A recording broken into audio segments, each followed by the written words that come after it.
I like fusion. I'd like to see it succeed at some point. But I think it's not a holy grail the way a lot of people think. There's at the end of the day, you'll have to go through all the various things that fission currently has to go through, minus the waste profile.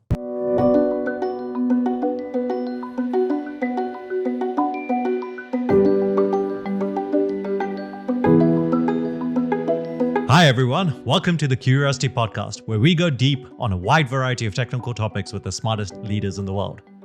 I'm Immad and Raj, the co-founder and CEO of Mercury. Also, I'm an active investor and I've invested in more than 300 companies. I'm Raj Suri, I'm co-founder of Lyft and Presto Automation. And today we're going to be talking to Yasir Arafat, who is the chief designer of a new type of nuclear reactor called Marvel. Something that's never been seen before. It's a micro reactor. Really interesting guy, really smart guy. Immad, why are you interested in Yasir and nuclear? I think people always talking about climate change, and it seems like nuclear is kind of the obvious answer. We can build these things, they're cheap, they don't have any carbon footprint. And we've seen a ton of news articles about fusion and fission reactors. And I thought having an expert come here and talk to us about it and go really deep on this topic would really help people learn about what's the latest. Yeah, it seems obvious to me that there needs to be some major innovation in this space. It's such an old technology at this point. It's been around since the 40s, I guess, and it's not really seen any major innovation. And you have these young creative engineers like Yasir coming in and trying to make a dent. And it's really inspiring because it could really transform how we live our lives, the cost of energy, the availability of energy, obviously the impact of the environment. So question is, why isn't it being done? And what needs to happen to make this reality? I often speak to people about nuclear. It seems like the obvious answer to people that are concerned about climate change. But I'll run through a couple of concerns people have, and then I'd be interested to hear what's your response to it. So nuclear waste, right? The concern is no matter what, you're creating all of this waste, and we haven't necessarily demonstrated that we're good at keeping something safe for 10,000 years or however many years it would take for it not to be dangerous. So that's how would you respond to that concern? So this is probably one of the primary areas where education can really help. Right? Yeah. First-hand experience versus second-hand knowledge, if I may put it that way, right? And it's borderline ignorance. And I think education is kind of important on that. Okay, before I dive into what to do with the waste, let me just give you some fun facts, right? First of all, nuclear industry is probably one of the only industry that really takes full accountability of their waste. And let me, I just made a claim. Let me provide you what the arguments are on that, right? I'll come back to that. And 0 people got affected since the birth of nuclear on used nuclear fuel, from used nuclear fuel. So it did not harm the environment or the people, and there was no consequence as a result of used nuclear fuel in this country. So that's a key aspect, right? And if you look into solar panels, right? We have these. We dump them in landfills, cadmium leaching into the soil, affecting our water level. Not accounted for right now. I think we can do something about that for sure. If you look at wind turbines, they're very hard to dispose and decompose, and there's cost associated with that. So we just throw it away right now. If you look into fossil fuel, right?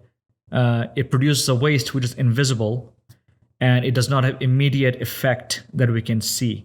So it's an invisible kind of a waste, and they use the air as their waste storage, right? They use our air that we breathe in as a dump, essentially, right? If you look at nuclear, we just don't toss it away somewhere. We take full accountability for it, and as a result of that accountability, there's no impact to people or environment. So I don't see that necessarily as a threat, right? I feel like every energy technology, including burning a wood to get flame, right? We have some sort of waste, and there's no energy technology that does not have one. if you look into the overall life cycle. It's all a matter of how do we take accountability for that waste, and are we doing something about it, right? Okay, so that's the background. Okay, so Yeah. do I lose sleep over nuclear waste? I don't, right? But they're there. Now the question is, well, but it still has radioactive material that are dangerous. Obviously, yes, I'm not going to downplay that. Obviously, it's dangerous. It is radioactive, but it's well shielded in engineered casks, and we manage them very effectively. There's no leaks, none of that stuff. But the material is still there. What do you do with it? So because we store the used nuclear fuel, and the reason I call it used nuclear fuel and not a waste is because we only use 5% of that entire material. 95% is reusable. So there's two sides of the coin, right? One party is like, well, you know what? It's too much of a hassle. We can dig up fresh uranium, so we don't need to recycle this fuel. So let's just, put it in deep geological repository. That's one solution, right?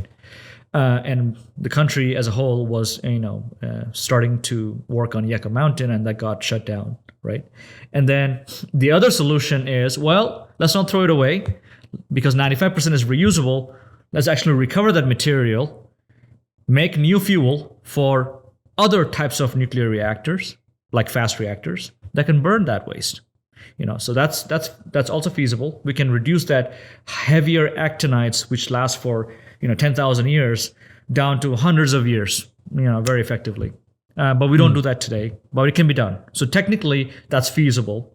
There's another technology which is not very prevalent. It's called accelerator-driven system. It's a fission-fusion hybrid system where you take a subcritical core and you have an external neutron source to get to the critical level and produce nuclear heat. And so when you turn off that neutron generator, the reactor stops.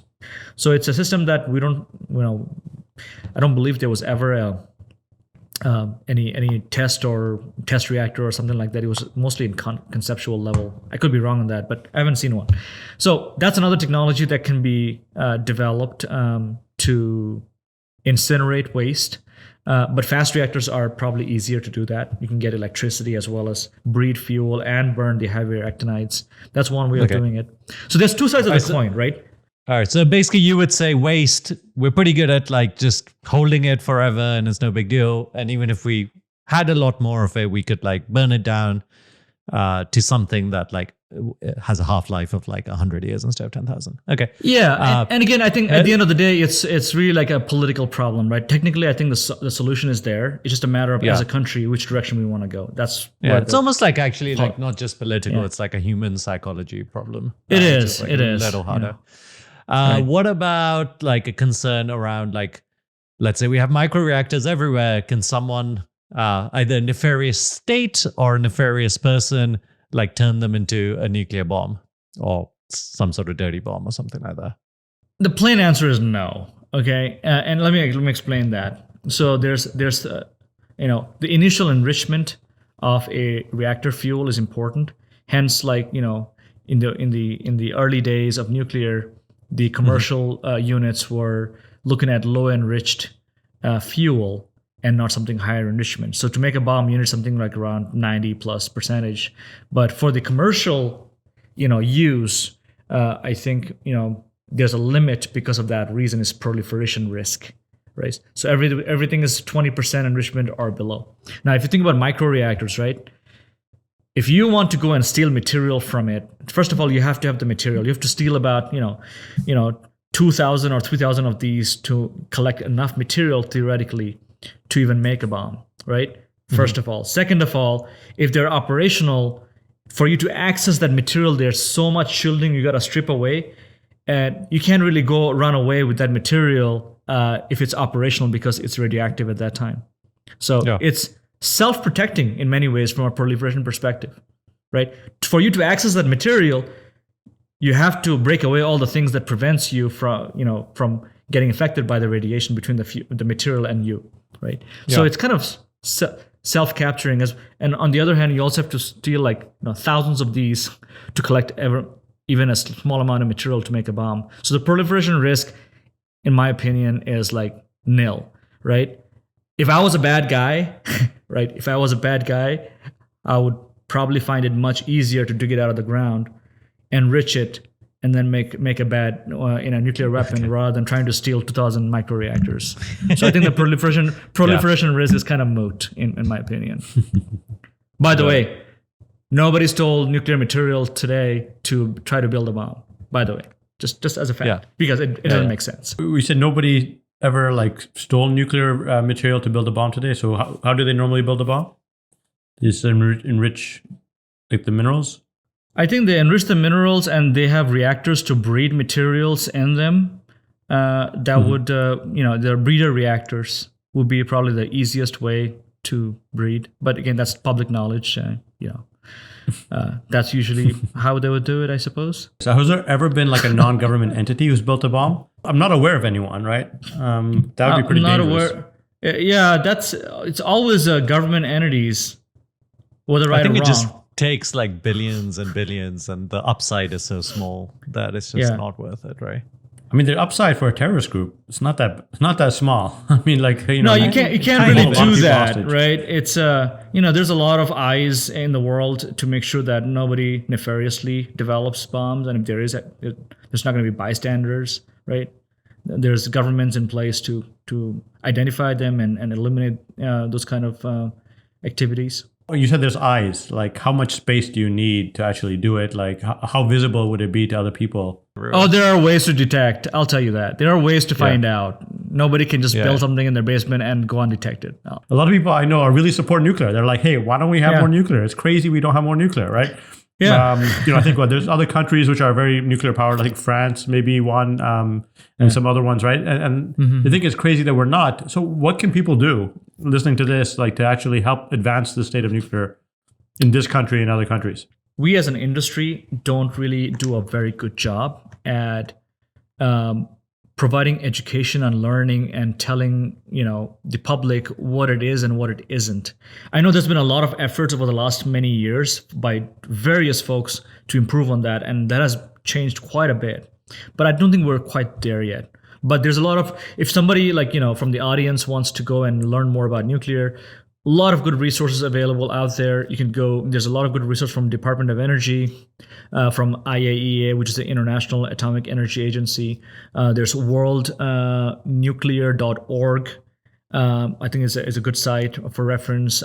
There's a lot of different organizations where you can find a lot of good information in nuclear. But I feel like it's more important for people to have conversations around it. And for us in the industry, we should be able to convey and be more transparent about those information and be able to do a more active job. We don't usually, things are improving, but we need to do a more proactive job at educating the general public a little more. I think that's going to be a key aspect of public perception. You need to hire some marketers apart from the engineers, right?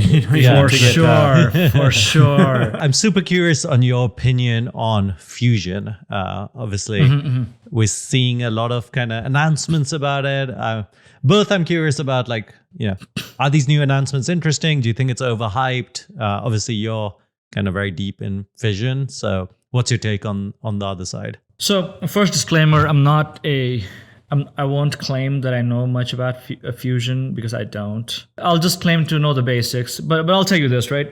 Recently, like last December, we've seen a major milestone achieved by the fusion community at NIF to achieve what is called scientific break-even, right? Which is getting more energy out than what you put in. But if you compare that with fission, it's similar to the Chicago pile, right? In, I think, 1940 something, where we had the Chicago pile experiment in the University of Chicago, where we had a reactor that went, let's call it critical, right? And that kind of gave birth to the overall industry. It's similar to that. I think it's a very, very important milestone. And I think, fusion in itself has a lot of positives, at least from the public perception perspective, that they currently have on the waste. But I feel like if we educate the public on the waste side, at the end of the day, fusion still has a couple of decades to go. Like, for example, they're planning to do the full reactor fusion experiment by 2035. I believe that's what I heard. From there, it'll have to be engineered to build a plant, develop a supply chain, regulatory frameworks, all of that have to fall in place. But at the end of the day, if you think about, if somebody actually builds a fusion power plant, what does that mean? You still have you have to pay for it, right? You have a capital cost that will be engaged in it. You have to buy the fuel. You have to pay for the regulatory cost. At the end of the day, all of that will boil down to a metric like LCOE. And so the economics will have to work as well. So if you compare the Chicago pile experiment, which is literally a pile of graphite stacked up with fuel to achieve criticality, if you compare that technology, it's actually not very high tech, if you ask me, right? But if you look at a fusion reactor, if you look at all those laser that were put together to cause the whole room to achieve the scientific break even, there's a lot of technology that actually achieve that and be able to achieve sustainable fusion continuously instead of just a single pulse. There's a lot of engineering challenges that have to be overcome. But my point is, you need a very complex machine to get electricity out of it. And it will all boil down to the economics and the regulatory framework as far as being adopted in the broader community. So if you ask me, will fusion ever make it? Absolutely. I think we'll make it in the future. But I don't think it'll be in time to help us achieve the 2050 net zero goals, if that's our target as a society, right? I think they're going to be close, but they're not going to be commercially available to the point where they can be adopted to a scale large enough to help us with that. But I think I like fusion. I'd like to see it succeed at some point. But I think it's not a holy grail the way a lot of people think. There's, at the end of the day, you'll have to go through all the various things that fission currently has to go through, minus the waste profile, right? You asked me earlier, what would it take to be successful along those lines, right? I feel like if we pull a lot of our success stories, how did the app industry and the cell phone industry thrive so quickly, right? If we look into innovations there, if we look into innovations in the aerospace industry and the automotive industry, we can pull some of those and siphon them selectively into the nuclear space. It's not a scientific problem, right? Like fusion is kind of, working through the fundamental science part of it. I think it's an engineering and scale-up problem. I think if we can overcome that as a society, I think we can make great things happen in this space. What are you up to these days? Did a bit of research, but we'd love to hear from you. I'm leading a project here at Idaho National Lab, and the project is called MARVEL. And actually a very long acronym, what it stands for. But it's dealing with a design, development, and construction of a completely new reactor design.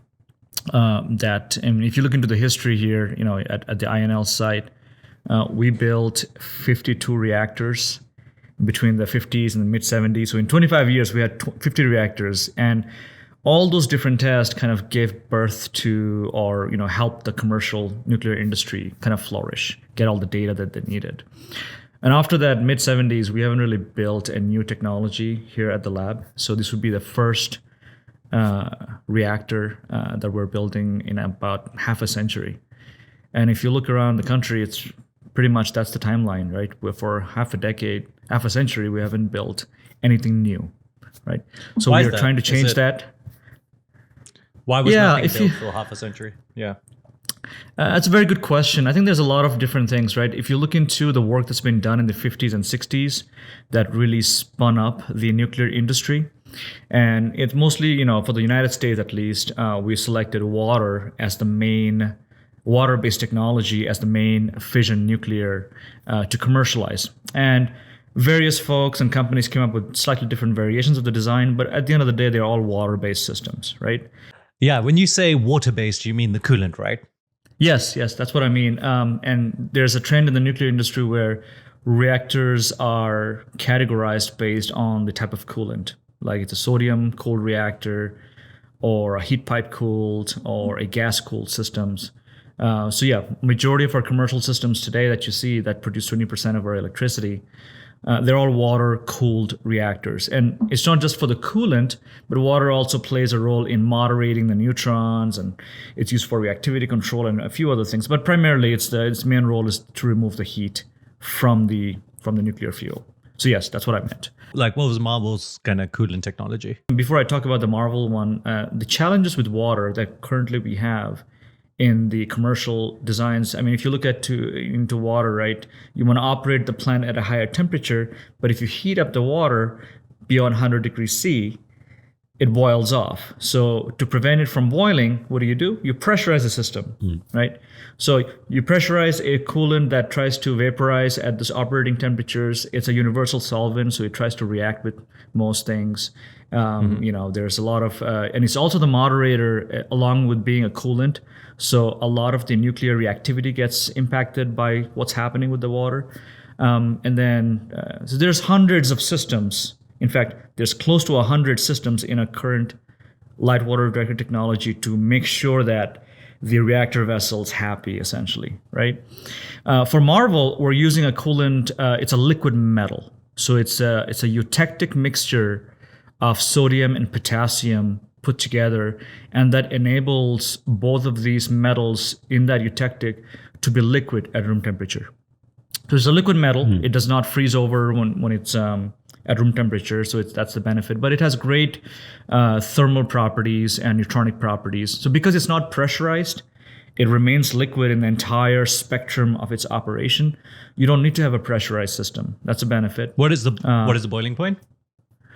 I think the boiling point is, on top of my head, I don't want to give an inaccurate number, somewhere in the 800-ish at the normal atmosphere. But if you kind of pressurize it, that changes.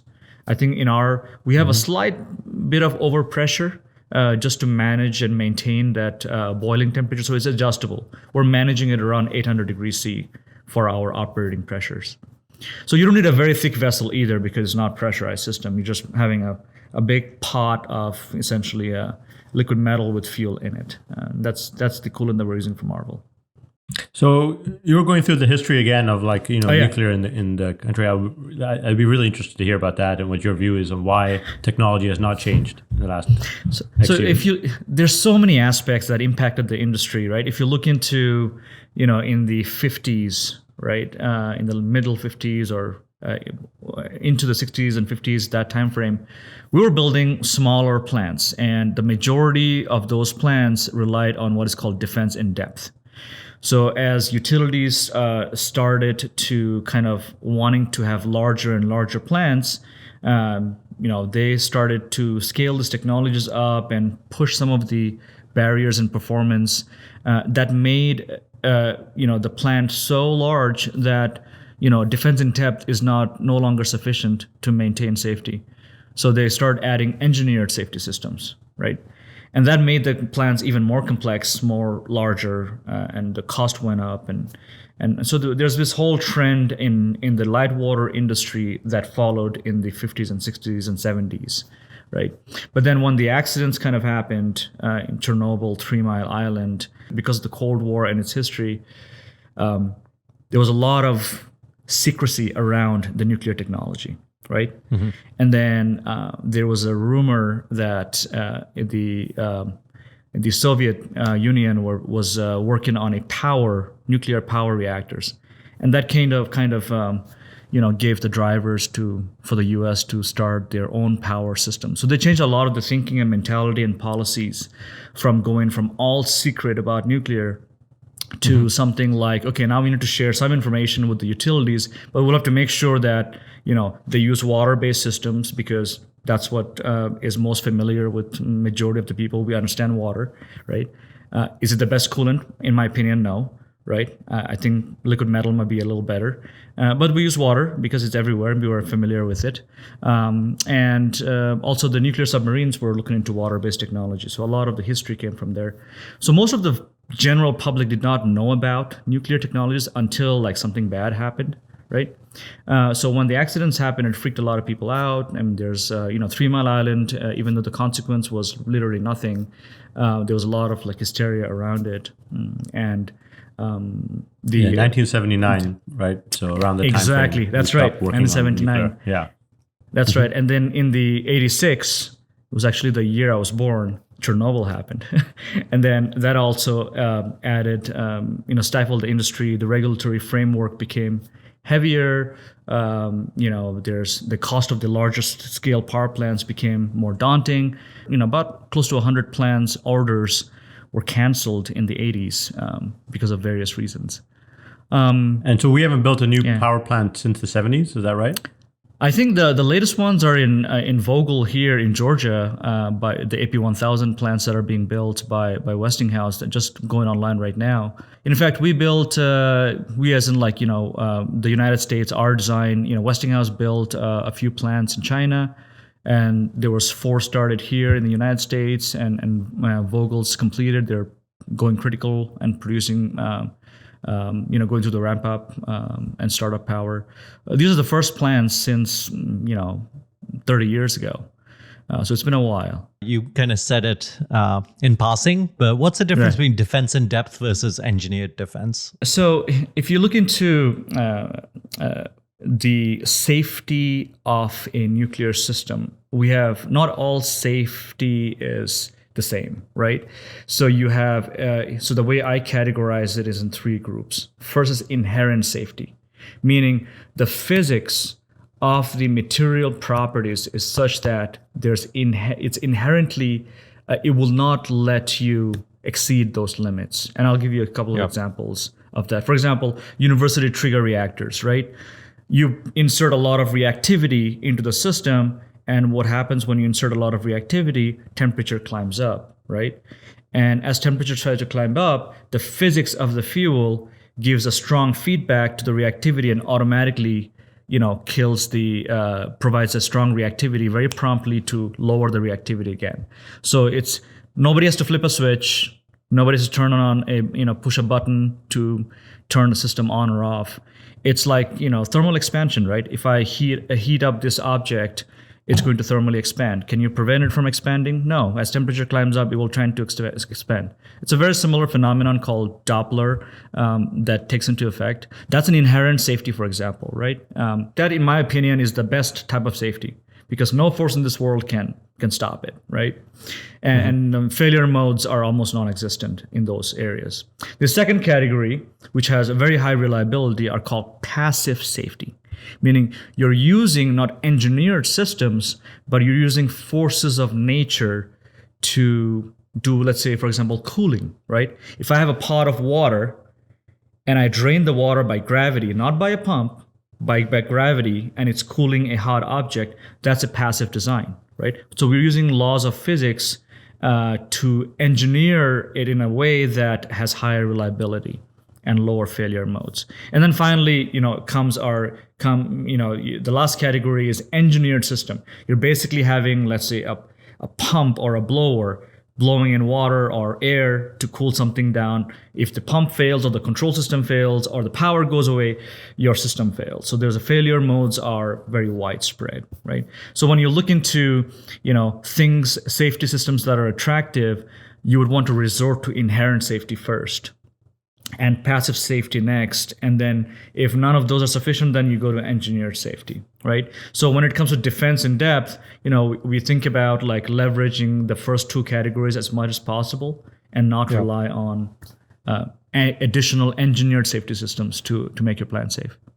So you were saying as they scaled these plants and as they got more worried about safety concerns, they introduced a lot more kind of engineered safety mechanisms that required like active monitoring and a lot more redundancy and all of that kind of thing. And it made it more expensive. Exactly. I mean, if you look into, because water is not really the ideal coolant, so how do you get more energy out of a system? You try to push its limits a little more and create more power in the fixed geometry. So they were trying to push some of those performance limits. That was one of the drivers. The other driver was the plants are significantly larger. So financing those projects and going through the construction takes a long time. So the economics really is one of the main drivers that also prohibited growth in this area. They weren't like the most cost-effective plants out there. But if you pick a different technology, potentially like liquid metal, for example, you can get a much higher performance systems compared to water.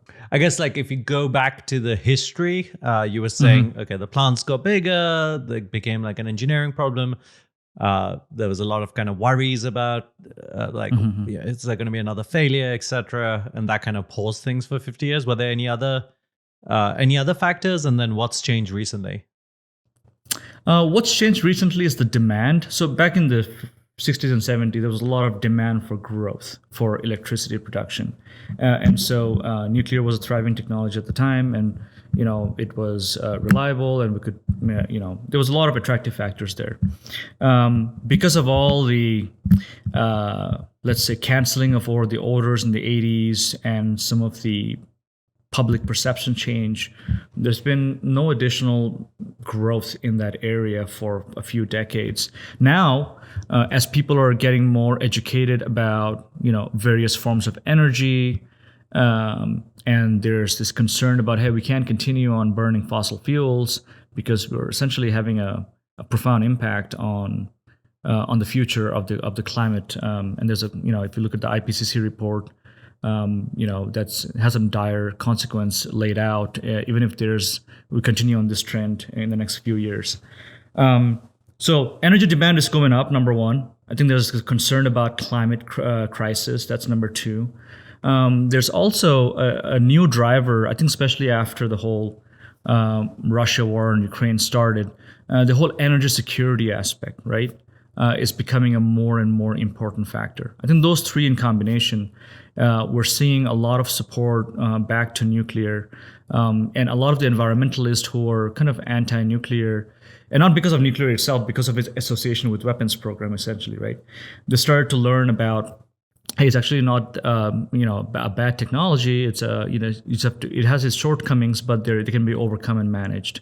And it's getting more and more popularity from that perspective as people are getting more educated about the technology. If you look at the safety records, right, that's really the main perception that, is it actually safe? Nuclear is actually one of the safest industries among all the energy technologies out there. So it ranks pretty well. So overall, I think those three factors is what's driving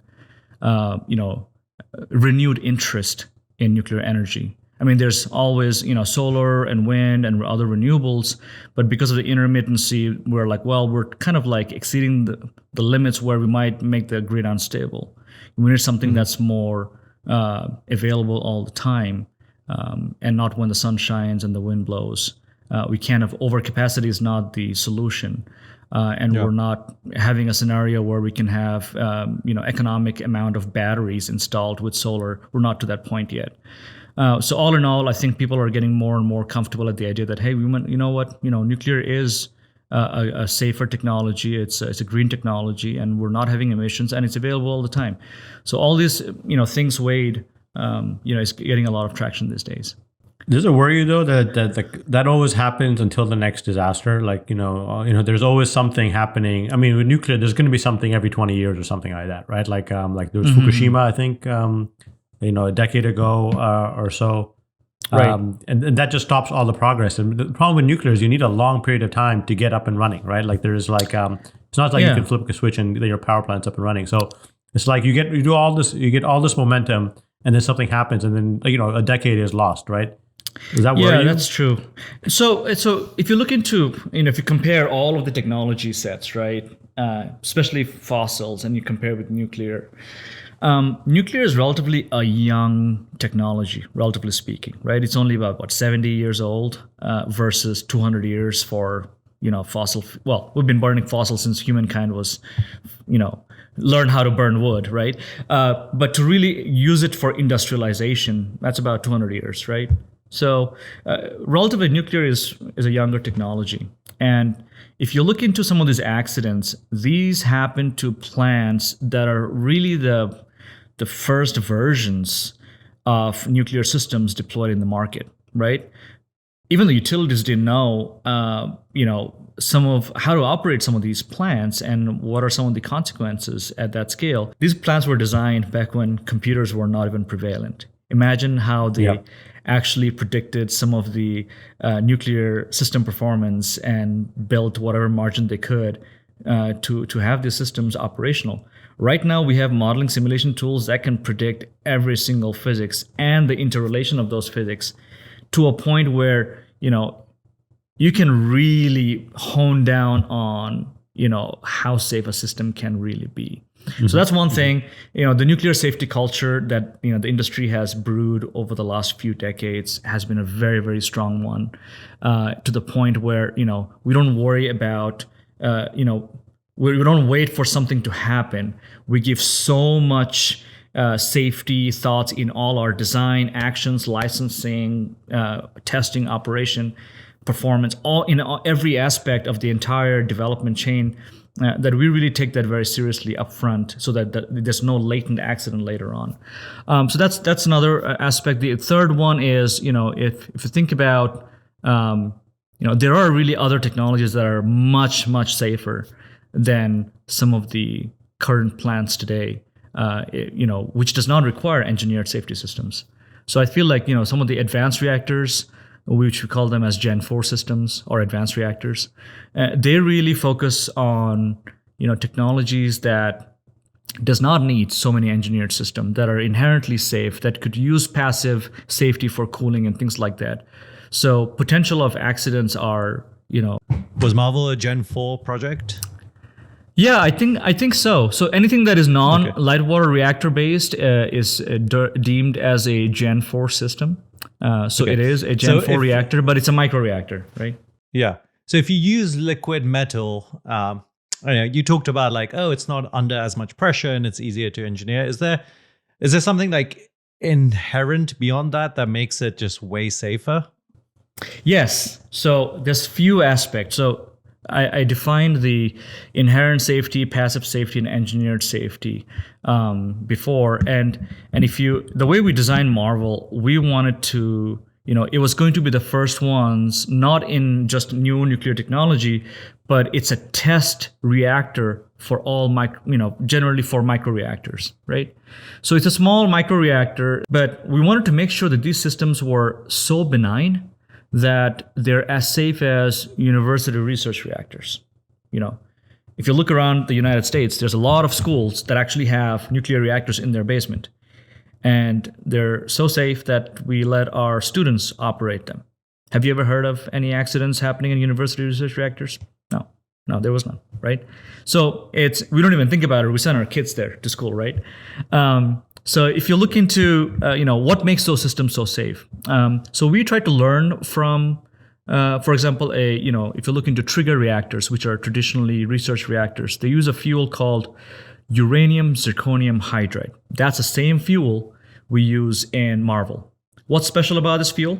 Most reactors have this feedback called Doppler that I talked about. Temperature goes up, reactivity goes down. It's an inherent kind of a feedback. That feedback is very strong in uranium zirconium hydride fuel.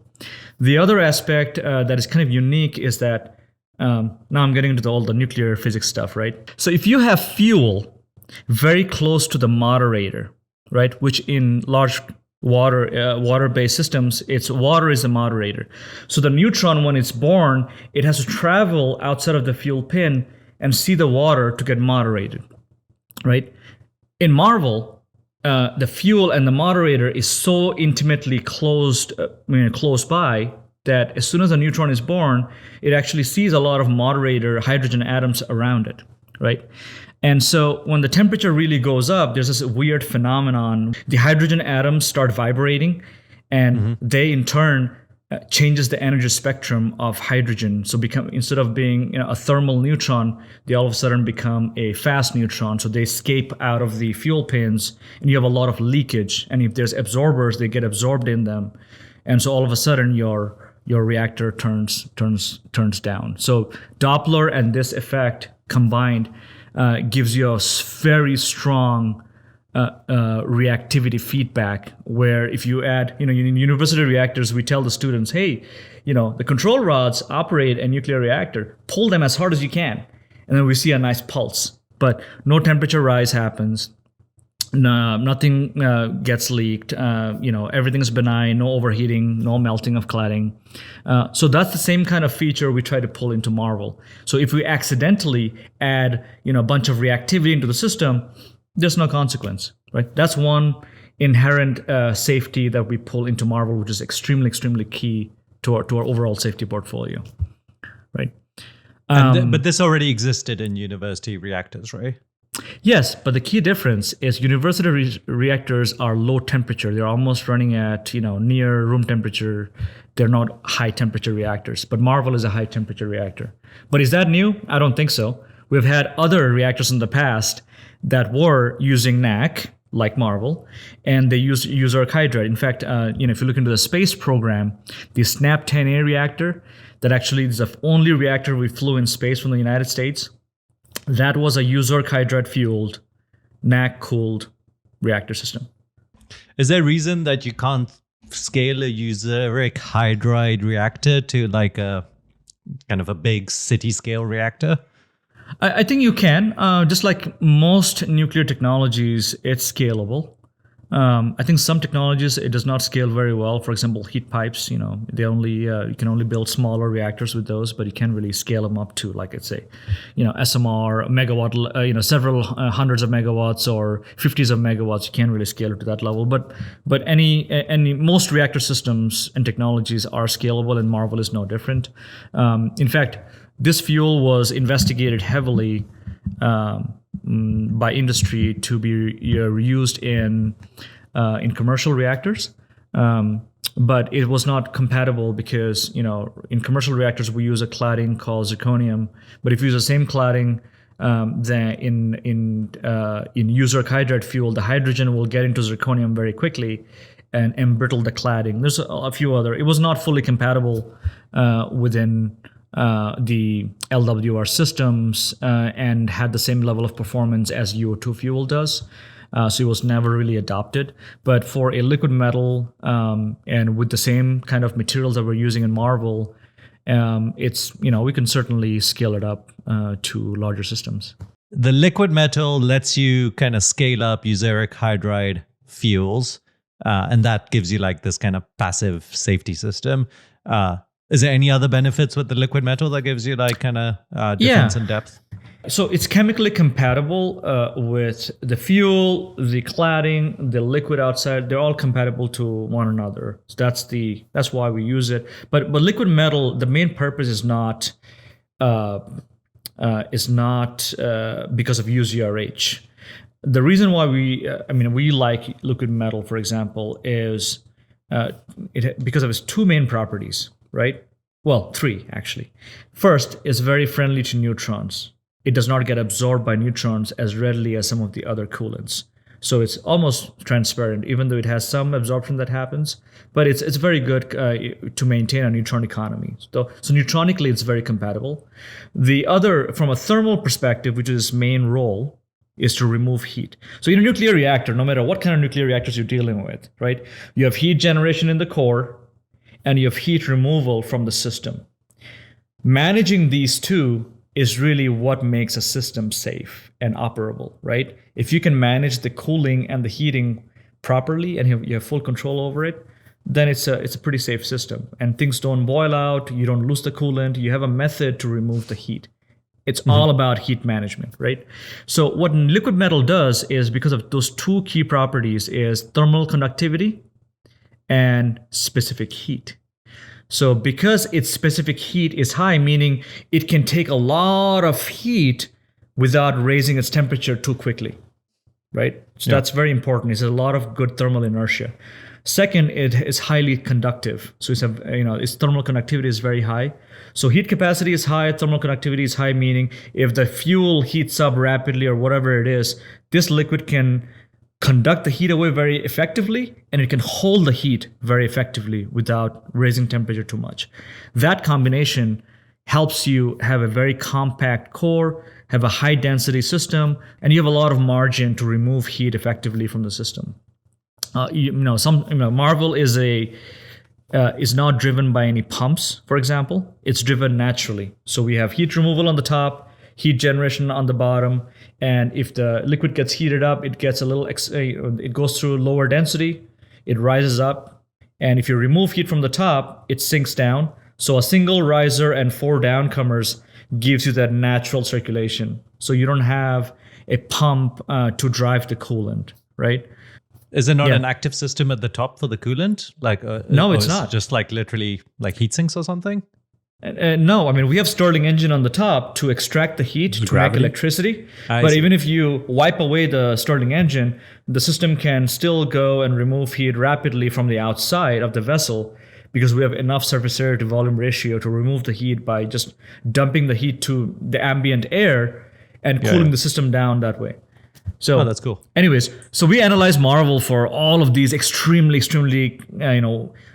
not possible cases, and we call them postulated accidents. And under any of those circumstances, no fuel cladding breaks, no neck boils, none of the system gets reheated, overheated, and there's no release of fission products into the environment under any of those extreme cases. So even though you imagine there's a seismic event and there's an earthquake that you didn't anticipate, no, it doesn't really.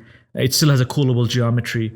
If you have loss of power on the site, doesn't matter. If you have all the Stirling engine stops, doesn't matter. If somebody comes in and adds all the reactivity at once into the reactor, no consequence happens. So we analyzed every single possible and impossible cases to show that nothing really occurs as a consequence of any accidents in this reactor. So I'm sure you've thought about this, but what if there's a leak and you lose a lot of the liquid metal? In fact, that is an accident that we analyze in light water reactor technology. It's something called a LOCA, right? Loss of coolant accident. And in the worst case, LOCA is a double guillotine LOCA, where you're breaking a pipe from both ends and you're shearing it off, and you have a draining of all your coolant, which is the main thing you need to kind of take the heat away. So in Marvel, we have a primary coolant system where you have the natural convection happening. And then around it, we have another vessel called the guard vessel. That if there's a leak in the primary one, the secondary vessel will catch it, and the system will shut down by its own, and it will basically contain everything in the guard vessel. And both of these vessels are engineered to a very, very high safety pedigree and have a lot of margin built into it, that even under any operational anticipated or any accident condition, they're not going to break. That's how they're designed. So I had one question. I mean, first of all, you have how many of these is operating at test scale today? Yeah, the Marvel reactor, we started up middle of 2020 during COVID, and we really wanted to change the notion that hey, it takes forever to build a nuclear system from scratch, especially. So we said, hey, let's go ahead and build a design from scratch and show the world that we can actually, can do a design process very quickly. And so we took upon a challenge to, finish the design in 2 years and then construct the system, right? And we told ourselves, hey, even if it takes double the time, it's still pretty darn fast for a complex machine like that. So we're about to finish design. We're in the final design stage. We're buying materials right now for construction, and we're about to finish final design in the next couple of months. So, kind of a long story to Raj's question. This will be a test reactor once built, right? So we'll finish construction by most of the fabrication by end of this year. We'll finish construction by next spring. Load the fuel next fall, and it'll go operational before next Christmas. That's our target right now. Once it's operational, it's a test reactor, right? It will produce electricity, it will produce heat, but it's a test reactor at the end of the day. And it operates every weekend. It doesn't operate all the time. And there's a backstory to that. We don't want to build an entire nuclear facility for Marvel, so we went around and looked at INL facilities, and we found a reactor building which has an existing reactor in it right now. It's called TREAT. So it's one of the 4 operational reactors at the INL facility. And they have an empty swimming pool type of a storage area. And we said, hey, that looks pretty cool. 8 feet by 10 feet by 12 feet. Marvel's going to fit in that. So we're putting shielding in that box and putting Marvel in it. So during the weekdays, TREAT reactor will be operating. And when they all go home and the weekends, Marvel gets to run for those 3 days. Okay. Yeah, 8 feet by 8 feet by 10 feet, you said, right? It's 8 feet by 10 feet by 12 feet. If you look into Marvel right now, the size of this reactor is, if you take a sedan, right, and you tilt it vertically upwards, that's how tall Marvel really is.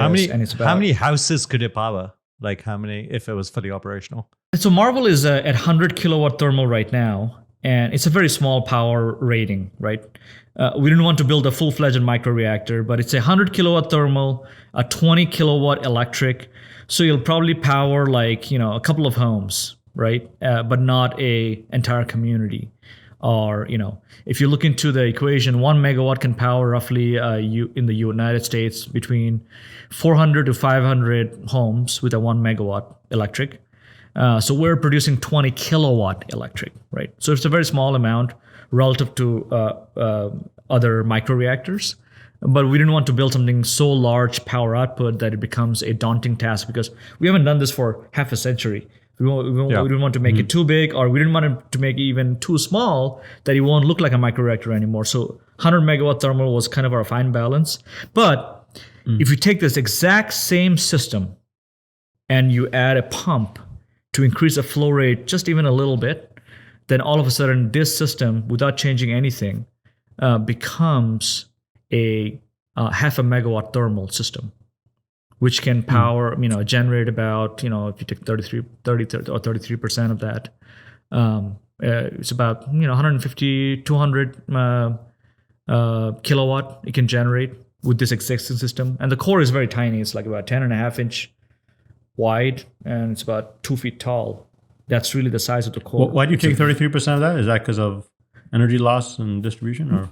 No, it's the power conversion, right? Once you take the heat from a reactor, and right now we're using Stirling engine based on our current operating temperature. It ranges from 25 to 35% depending on temperature and transient mode. It's a standard conversion. But if we use a steam cycle, it'll be about, if we use superheated steam, you can get, 30, 35, 40%, depending on the size and scale. So how many more houses can it do with the pump? It'll be about roughly one-fifth of 500, about 100 homes. Okay, 100 ohms. And then if you wanted to 100x it, so go from 100 ohms to 10,000 ohms, is it like, does the volume of the reactor go up by 100x too? Or is it like, what's the proportion, roughly speaking? Yeah, so if you scale up Marvel, do you have to scale up an order of magnitude in size to get an order of magnitude? That's not the case in nuclear, right? So just to give you an idea, different technologies have different what is called power densities. Meaning, if you look at the core and the fuel alone, within a certain volume, what is the maximum amount of power you can get out, right? So just to give you an idea, in a current reactor, it's about 100 megawatt per meter cubed. Meaning, if you have the core 1 meter by 1 meter by 1 meter cube, right? You can get 100 megawatt thermal energy out of that. For a Marvel type technology, which is a liquid metal reactor, it's 300 megawatt per meter cubed. So if you want to scale up Marvel to generate higher electricity out of it, it's not like the entire system has to grow significantly, which it will have to grow. You have to put more fuel in. But more importantly, how can you remove the heat more effectively? That large amount, right? So if you scale this technology up, you can actually have even a microreactor built, a normal size microreactor that can power a few thousand homes. Depending on, and if you still want to maintain the transportability and geometry aspect. So it's a pretty power dense system, but we deliberately made sure that we're not using a pump in Marvel because, we like to keep things simple. But for a commercial version or a scale up version, it'll be better if it's a pump system, for example. And then it'll be as big as a house? No.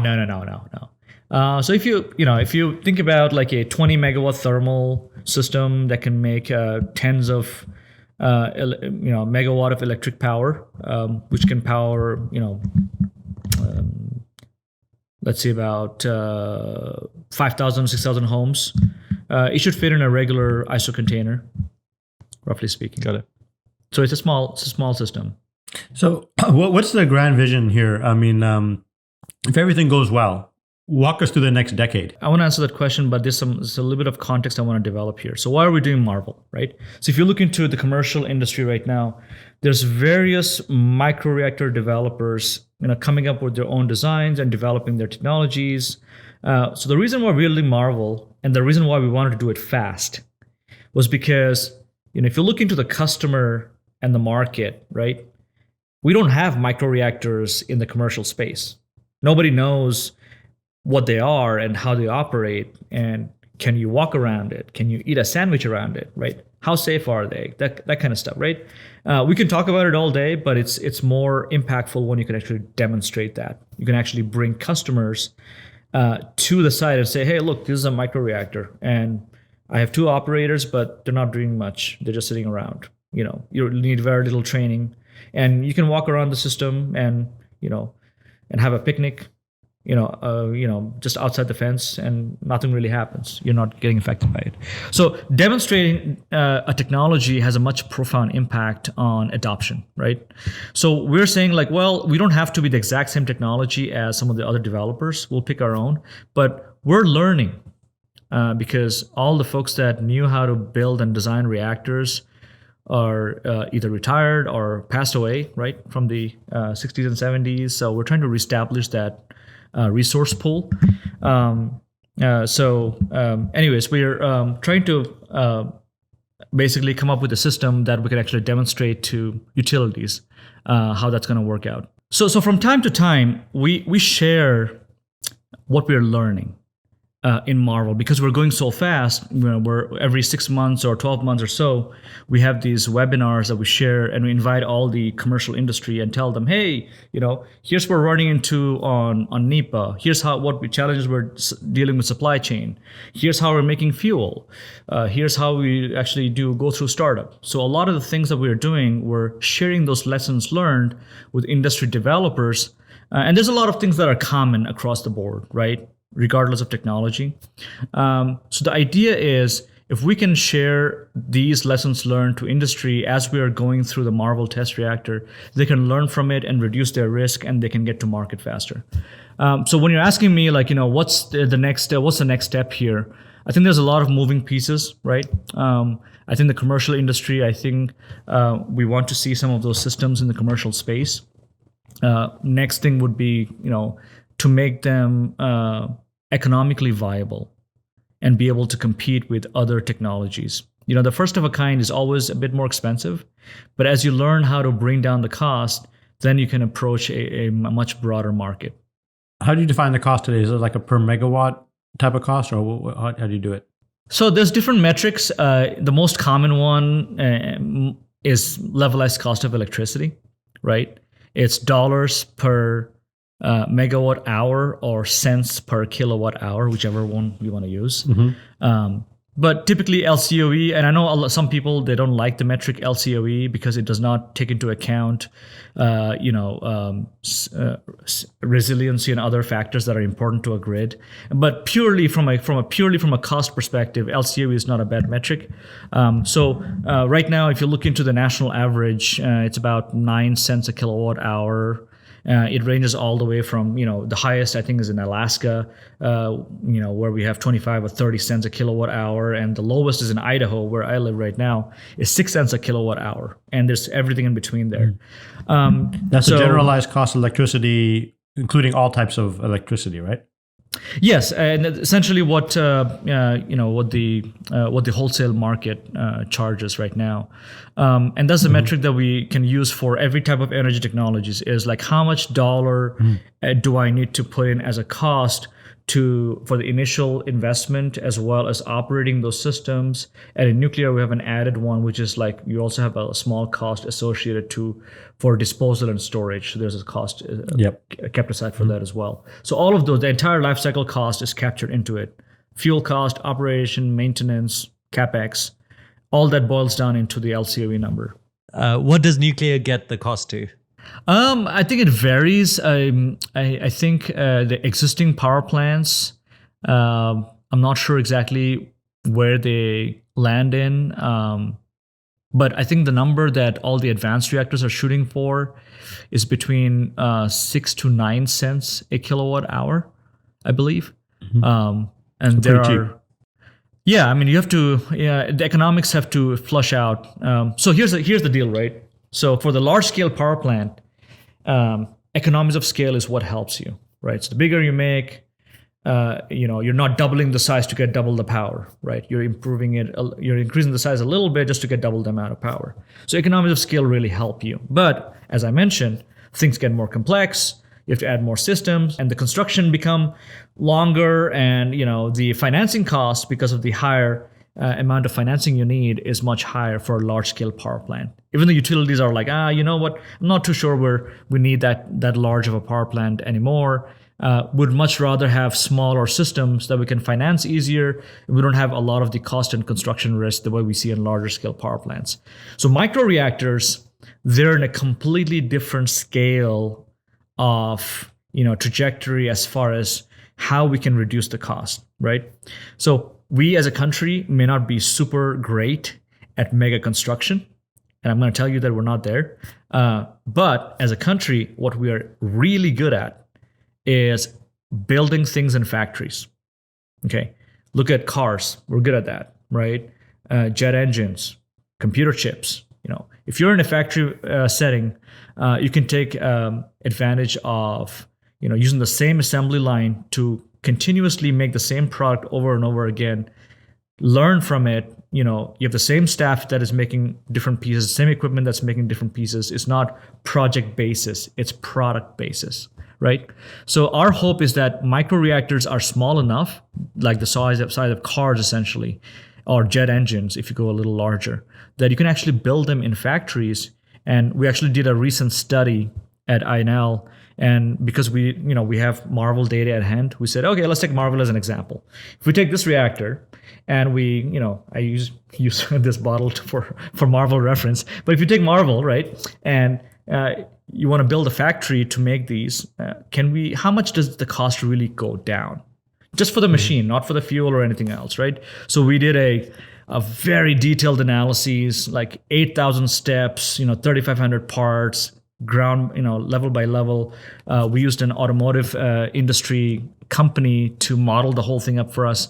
And we found out that right now, whatever the cost for a first of a kind system as stick built, we can reduce the cost if you build it in a factory. If the factory has a capability to make 10x, meaning per year, they'll make 10 units, then the cost can come down to about 70% of the original cost, which is very, very drastic, right? From a stick build approach. If you convert that plant to make the plant larger, the factory larger to produce 100 units per year, then you can get another 15% gain on top. So overall, you can get about 75 or 80% reduction in versus a stick build approach if you build things in a factory, which is tremendous. If you look into a cost of a reactor, the capital expenditure is the majority of the driver, but the other element is the fuel performance. That's the other piece of the puzzle. You have to make sure you have a very high performance fuel that does not require you to put so much fuel up front to get that same amount of power. You want a fuel type that is smaller in amount, that has lower fuel cost to be able to give you the same amount of power. And that's where the different technologies come in, essentially. Where does the fuel come from? Does it come from I heard that a ton of the fuel in nuclear reactors comes from like decommissioned nuclear weapons. Is that the case? Or are we making these like enriching uranium still?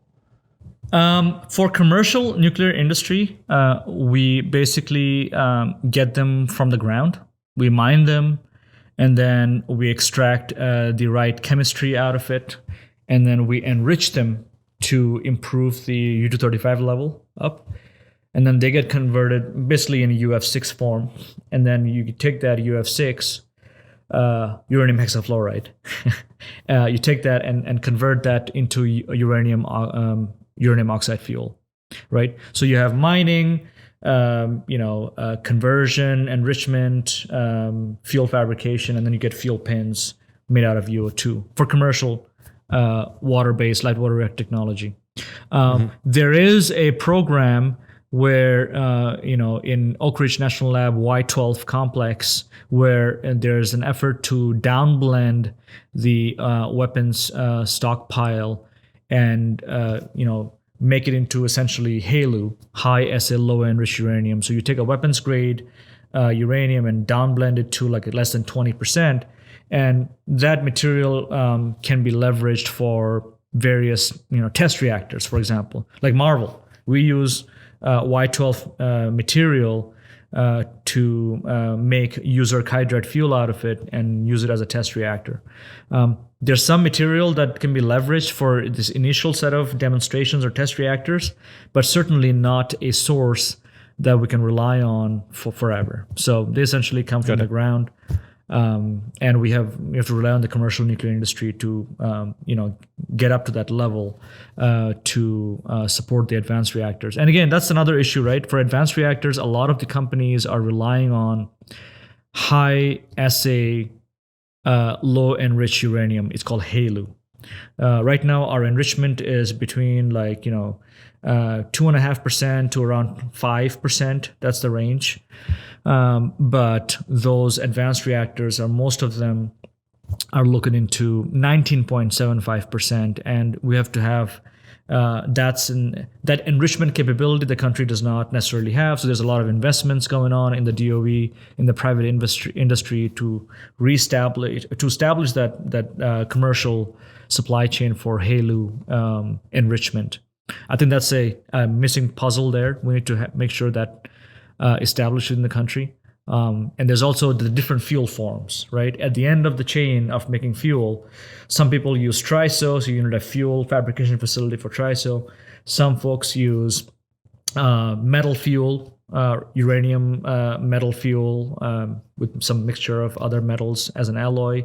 Let's say if a company that wants to commercialize or use something like a user hydride type of fuel, they would need to establish a fuel fabrication facility as well. So there's a few things that needs to put in place for mass-wide adoption, but we're in a chicken and egg problem, right? It's a catch-22 issue. If you don't have demand, you're not going to invest in those facilities, and if you don't have facilities, you cannot deliver those systems. So it'll take some time to kind of break that cycle and to initiate a demand profile that can fill some order books, and you can start justifying the business case for a fuel fabrication facility. What's the ideal state in terms of if everything works out with Marvel? It's like, does everyone have one in their home to power it? How does it look like? From a user, what's that experience like? Where would people encounter Marvel in their day-to-day lives? That's a good question. So we built Marvel deliberately not to be economically competitive. We built a reactor and powered it down such that when you calculate the dollars per megawatt hour, it's actually an outrageous number. But you can scale this technology up. There's a few startup companies that are looking into the Marvel technology and said, hey, we know how to scale up this technology to a larger scale, but we can leverage the experience from Marvel, similar kind of coolant or fuel type.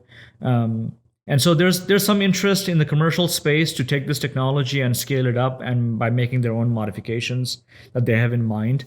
So if that happens, make it cheaper.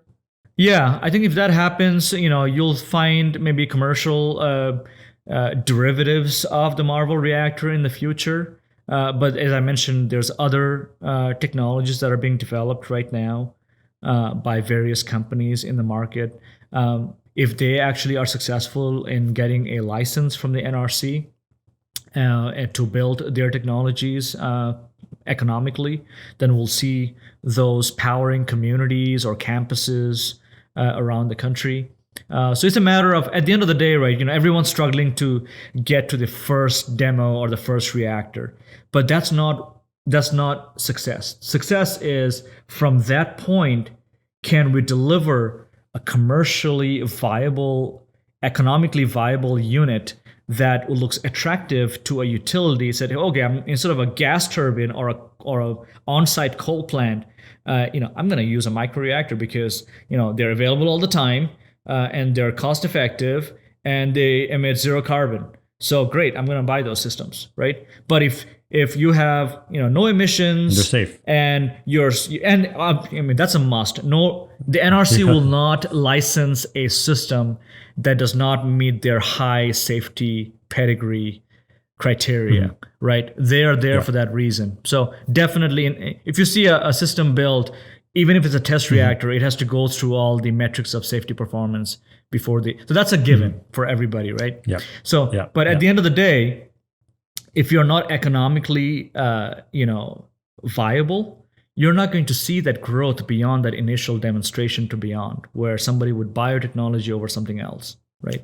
So that's the key part that needs to be proven, right? Like that's not proven yet.